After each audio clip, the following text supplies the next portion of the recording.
जान्छु भन्छे पाइट र कुर्तामा आज पनि चिन्ता र सुर्तामा हे गुन्यौ चोली नभन लाउन हो भल्लन फिल्म हेर्न के गाउन हो।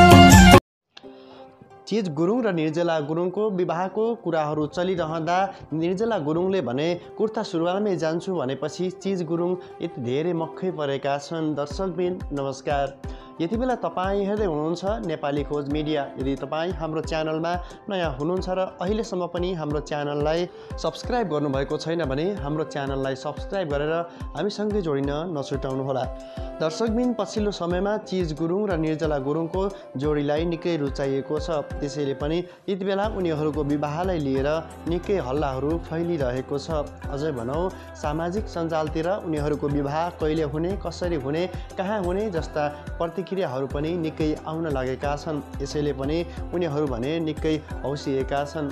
यसो त उनीहरूका लाइभ दोहोरीहरू तथा स्टुडियोहरूमा निकै रमाइलो गरिरहेका छन्। उनीहरूले गाउने, नाच्ने लगायत धेरै कार्यहरू गरिरहेको देख्न सकिन्छ।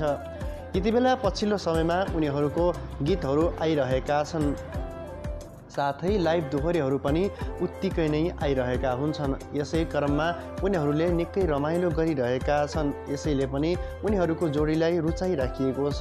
उनीहरूको जोडीलाई रुचाएर धेरैजनाले उनीहरूको विवाह कहिले हुने, विवाहको शुभकामना भन्दै सामाजिक सञ्जालतिर लेखेको पनि हामीले देख्न सक्छौँ। दर्शकबिन उनीहरूको जोडीलाई यति रुचाइएको छ कि उनीहरू छुट्टिनु हुँदैन भन्ने कमेन्टहरू पनि हामीले सामाजिक सञ्जालमा निकै देख्न लागेका छौँ। दर्शकबिन तपाईँले पनि देखिरहनु भएको होला, निर्जला गुरुङ र चिज गुरुङ जहाँ पुग्छन् उनीहरूको सम्बन्धलाई लिएर निकै खुसी व्यक्त गरिरहेका हुन्छन्। चिज गुरुङ र निर्जला गुरुङको विवाह भएको हेर्न चाहनुहुन्छ भने कमेन्ट बक्समा लेख्न पनि नछुटाउनुहोला।